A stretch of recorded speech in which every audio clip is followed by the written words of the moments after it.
You're very welcome back to the 12 Rants of Christmas. I'm Jay Leggett. I'm wearing my Stranger Things jumper now. I'm not going to do this every day because I only have 4 different Christmas jumpers. I don't have 12, so tomorrow's going to be the last one I'll show you, and then I'll just rotate them.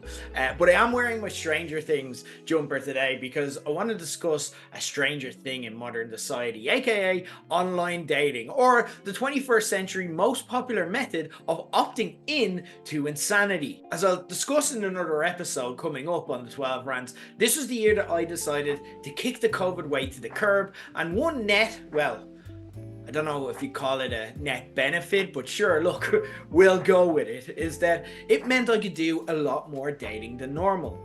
I also signed up, by the way, and this show is not brought to you by this because they won't sponsor us, but I also signed up to Revolut Pro, which in itself, and this is why they don't sponsor us, is a totally redundant service that doesn't give me anything that I can see, but it does give me free access to a bunch more useful apps than that, like NordVPN, PixArt is one that I use regularly for the show and low blows, and Tinder Gold. So I found myself swiping a lot this year in a very Irish way, more to get the value as much as anything else.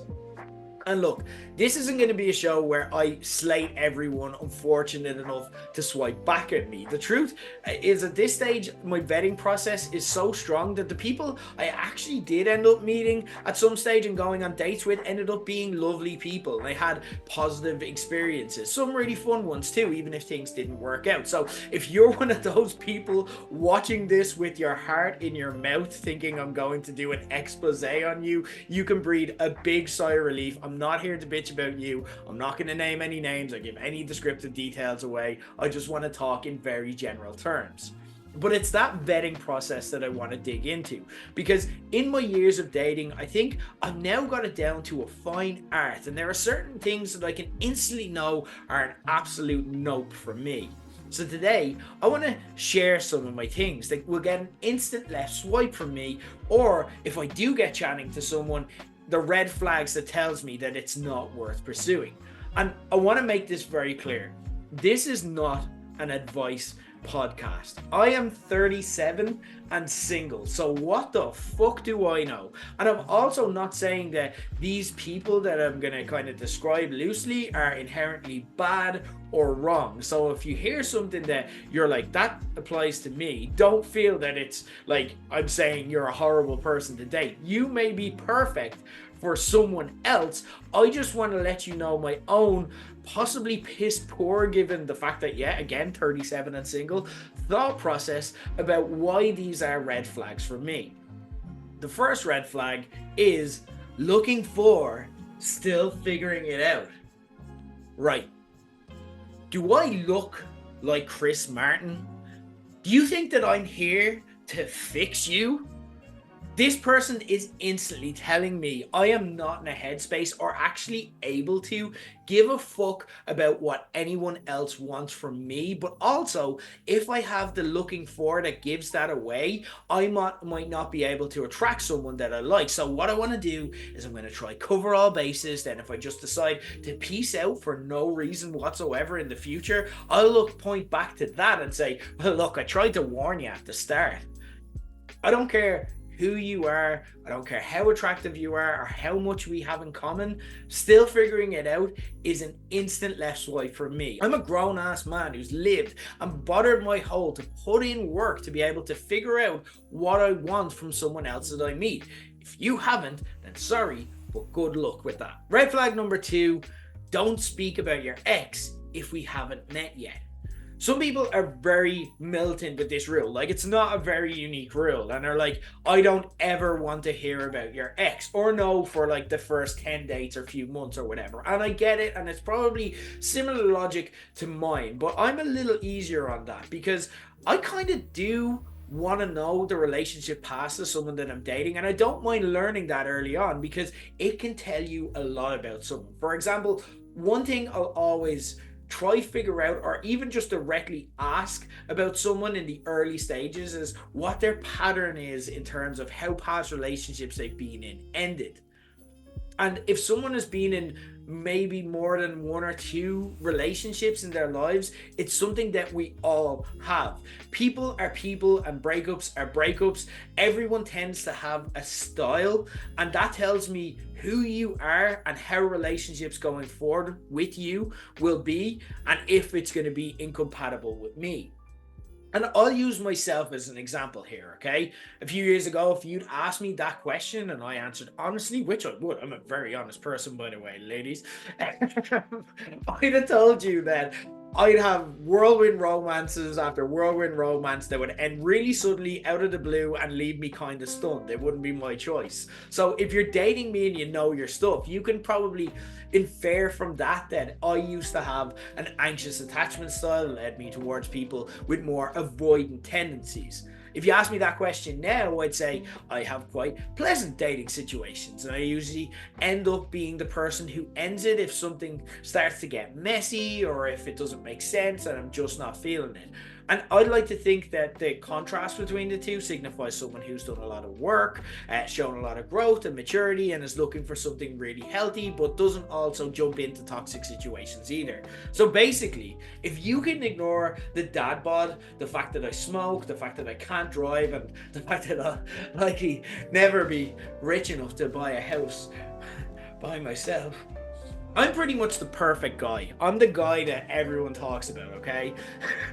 I want to know what someone's past is like so we can see if we have a future, but not before I've even met you. When we haven't met, you are literally a picture on an app to me at that point. I don't want to think about this JPEG that could still be a bot using ChatGPT.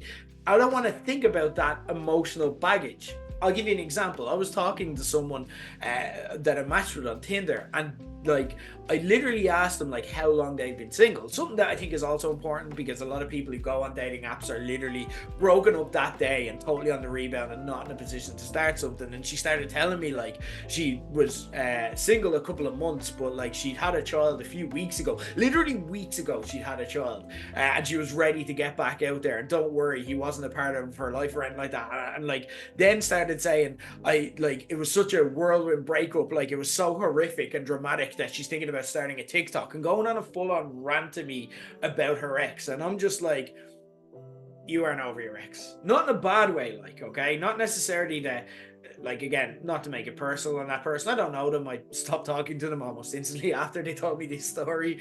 But not even that they still love them, like, but they're not even healed from the relationship ending and probably not in a good position to be dating. They're essentially a bomb waiting to go off, and a month later they'll find themselves screaming in the kitchen, shouting at someone, not really understanding why they're angry for reasons they don't understand themselves. It's not hot, it's not a fun time, it's not something I'm looking to get into, and that's a red flag that tells me that's what's going to happen. They live by bad TikTok dating advice.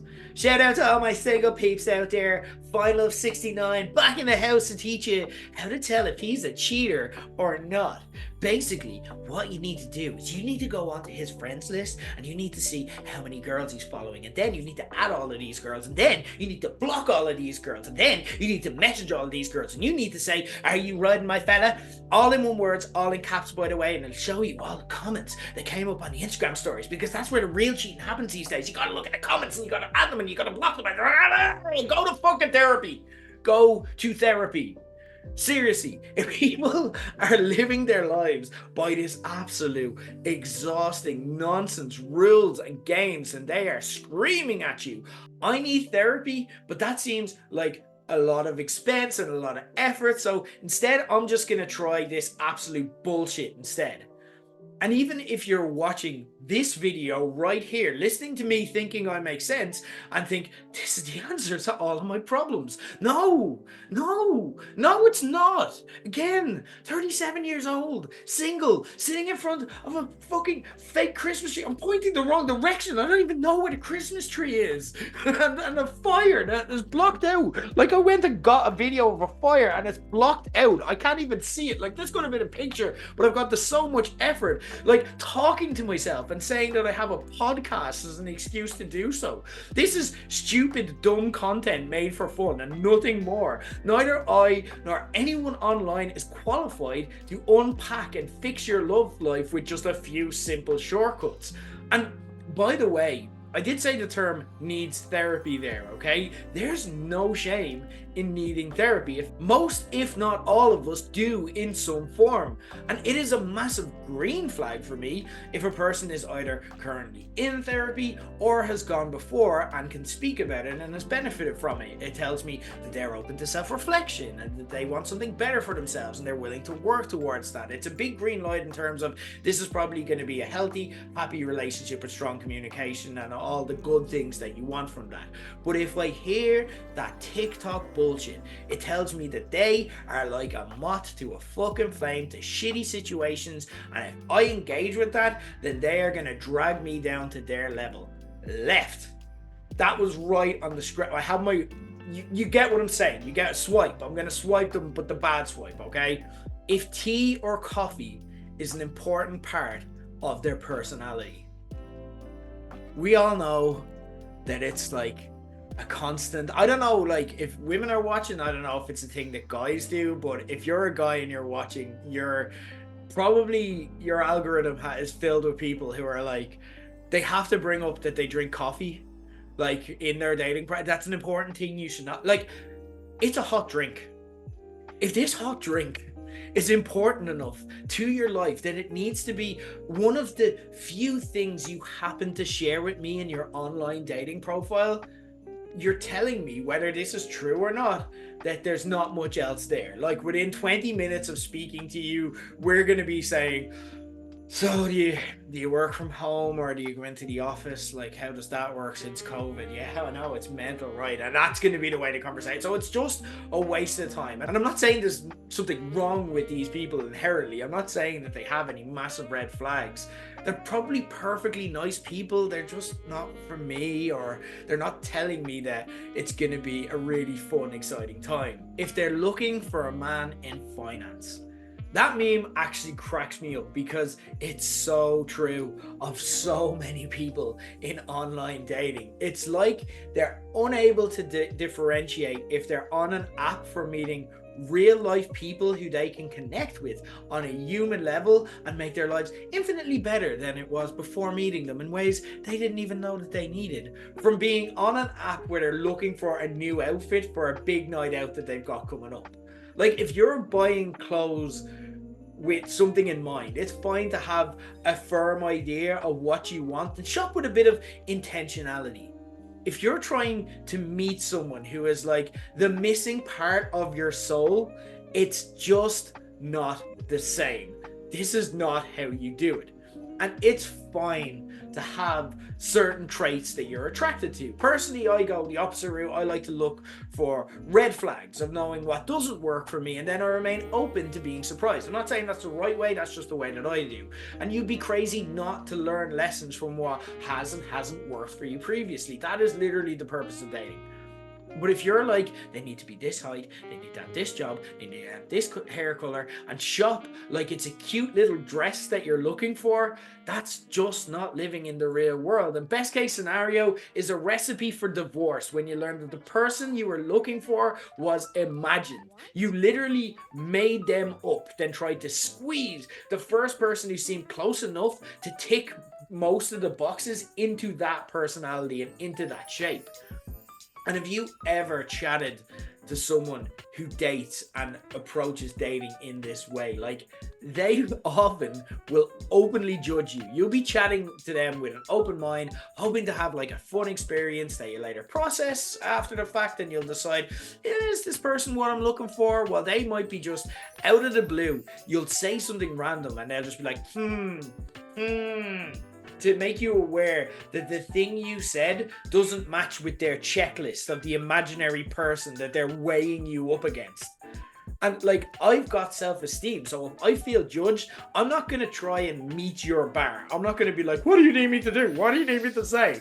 And become the person that you're trying to make me. All it'll do is give me an instant ick, and it'll make me think of everything that you've said that I may not like and judge you for that. My brain genuinely starts thinking along the lines of, all right, fair enough, if we're doing this, you don't like if I sometimes don't write back to your text immediately, but then again, you earn less money than me, you've never lived away from your parents, and I've been saying to myself for the past while that I'm fine with that weird twitchy thing that your bottom lip does. Like, what the fuck is that? But I don't know if I am anymore. I don't know if I'm going to be so accepting. Twitchy? Only I wouldn't actually say or indicate that, because I'm not an absolute judgmental dickhead who wants others to feel that way around me. It's just not nice. All that'll happen is, if you do that to me, you'll never hear from me again and end up in your group chat going, why do I always get ghosted, you guys? Dating is the worst. That's why. That's why. That's why. If they don't know the song Stacy's Mom, I get it. That seems really, really specific. But it's one that's very real, actually, and happened to me earlier this year. And it was something that I didn't know was a red flag until I came across it. Let me share with you, and I'll actually share the picture as well if you're watching the video, a real life Tinder interaction that I had from earlier this year with a girl, unsurprisingly, named Stacy.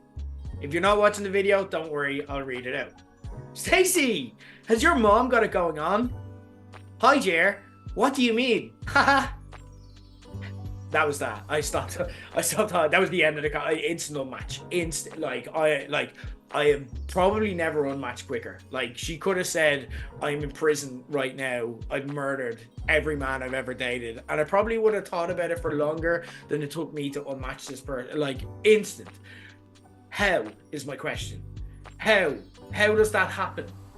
How have you lived however many years you've been alive as a woman named Stacy and not have heard in some way of this song? Like, I've shared this with my friends and I've heard the arguments in Stacy's favor. No, she's not super young. My Tinder preferences are age appropriate, I can confirm. And as far as I could tell, she was Irish, so she's not from any like far corner of the world that Fountains of Wayne may not have reached, if such a corner indeed exists. Like, maybe it's possible that Stacey just wasn't into the pop punk revolution of the mid-noughties, and that's fine. It's not ideal, but it's not a deal breaker at the same time. But how has this exact interaction not happened already many times? If anything, when I sent that message, I was like, she's gonna be like, oh, he's fucking saying the thing that everyone fucking says to me. What the fuck? This shit again. But all I can think of is that if you've never even heard, if no one's even brought up this song to you and you've never had this conversation until now, nobody talks to Stacey. Like, she's never talked to people in her age group. She just hasn't interacted with anyone before, or like even Googled her own name and taken an interest in the first 100 search results. And that is just too much work for me to take on. We're not going to connect. There's no point. I'm not saying you're wrong. I'm not saying you're bad. I'm not saying you're broken or anything like that, although I am kind at the same time, but it's not going to work out. So whatever the case, Stacey, can't you see? You're just not the girl for me. I've always wanted to do that thing since I got glasses. It's just a few weeks, guys, so bear with me. And they're my red flags and left swipe for this year's, guys. I don't think I'm being too picky, but feel free to send your own thoughts or call it out in the comments. I'd love to get a conversation going around this. And that's been the 12 Rants of Christmas for today. I'll be back tomorrow where I'm going to be talking about being a Karen, which, fun fact, I'm actually amazing at.